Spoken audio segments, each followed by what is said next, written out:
Now, I don't know if you'd remember this or not, because it's been a long time. Way back in Genesis, you had the offering of Isaac, right?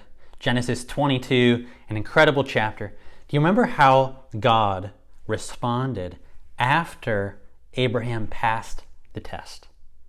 Do you remember God says something in Genesis 22 that he had not said anywhere before that? God swore to Abraham that his offspring would be like the stars of heaven and the sand that's on the seashore. And then he says, and your offspring, Abraham, shall possess the gate of his enemies. See, God promised innumerable offspring to Abraham, but there would be one offspring whom God would raise up, who would conquer his enemies. And then just a little bit later in Genesis 24, remember when the story of Isaac and Rebekah, and how Rebekah is being asked basically, like Abraham, are you willing to go out to a land that you've never seen in trust in the promise of the Lord? And she says, I'll go.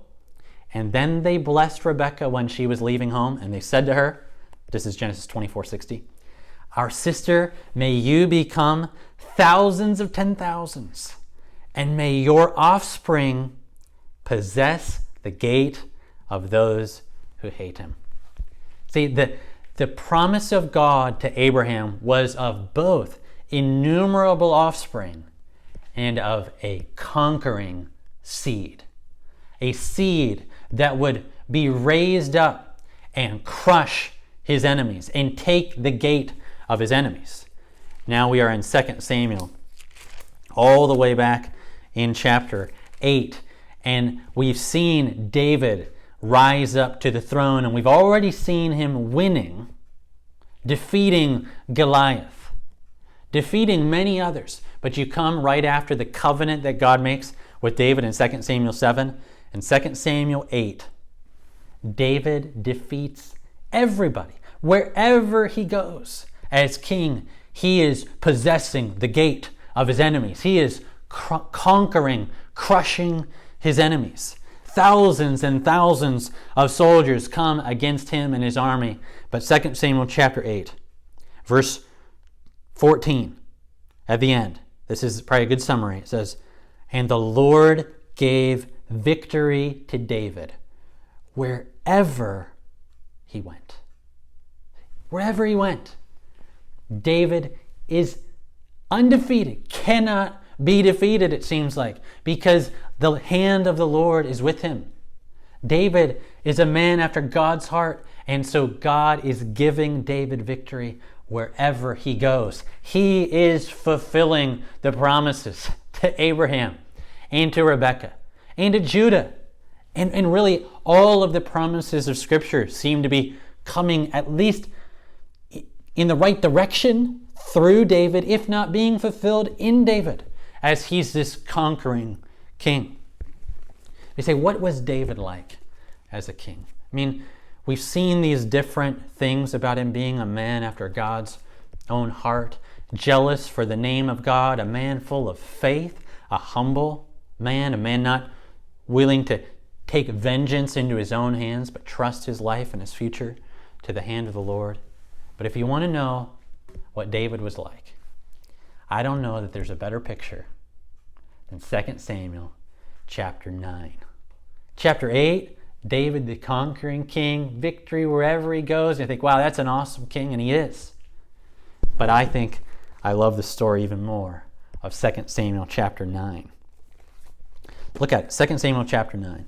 David said, is there still anyone left of the house of Saul, that I may show him kindness for Jonathan's sake? I mean, think, he's just ruling, his kingdom is spreading, and then he's thinking back to a promise, a pledge he had made to his dear friend, Jonathan, the son of Saul. Jonathan and David had pledged themselves to care for one another, and if one of them died, to always take care of the other's family. And now David is having rest from all of these victories, and he's thinking, is there anybody left from Jonathan's house so that I can show kindness to him And word comes to David that there is one. There is a son of Jonathan, a servant. This is chapter 9, verse 2. There was a servant of the house of Saul whose name was Ziba. They called him to David. The king said, "Are you Ziba?" He says, "I am." "Isn't there somebody left in the house of Saul so I can show kindness to him?" Well, Ziba said, "Well, there's still a son of Jonathan. He's crippled in his feet." And the king said to him, "Well, where is he?" The king sends for him. His name is Mephibosheth. It's going to be hard to say. You'll probably hear me say that a few times in this video. And Mephibosheth, the son of Jonathan, whom you would think, this guy is of course going to be an enemy, right? Of David, or at least he would think, well, David, he's maybe been in hiding because he's a descendant to the throne via Saul's line, Saul, Jonathan, Mephibosheth. And now David is calling out for Mephibosheth to come, and he doesn't know why, and he's lame. He's crippled. So how did this happen? Because he was on the run, I think, as a young man, and his feet he had been crippled in his feet. And so this is like a nobody, right? If anything, he'd be David's enemy. Verse 6.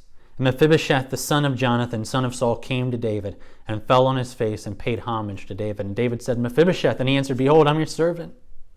And David said to him, "Do not fear, for I will show you kindness for the sake of your father Jonathan. I'm going to restore to you all the land of Saul your father, and you're going to eat at my table always." And he paid homage, and he said, "What is your servant that you should show regard for a dead dog such as I?" Mephibosheth realizes David should probably kill me. He'd think of me as his enemy.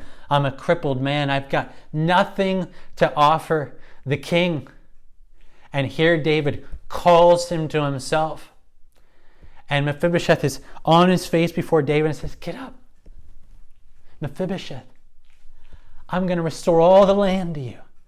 And I want you to eat with me at my table for the rest of your life." And then you look down at verse 11 in the middle. It says, "So Mephibosheth ate at David's table like one of the king's sons."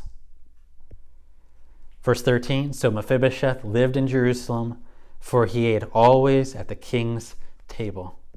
Now he was lame in both his feet." You want to know the heart of David and how his heart is like the heart of God.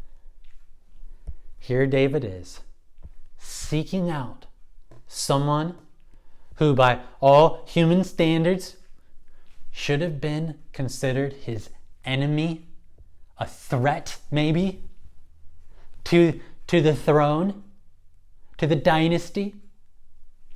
And David seeks him out, a crippled man who has nothing to offer him. And he welcomes him in so that he can eat at his table with him for the rest of his life. A heart that extends mercy and kindness and a welcome to the one who should have been his enemy. That's the heart of the king. And that, I think, fills out our picture of how David is a man after God's own heart. Because this is what God does too.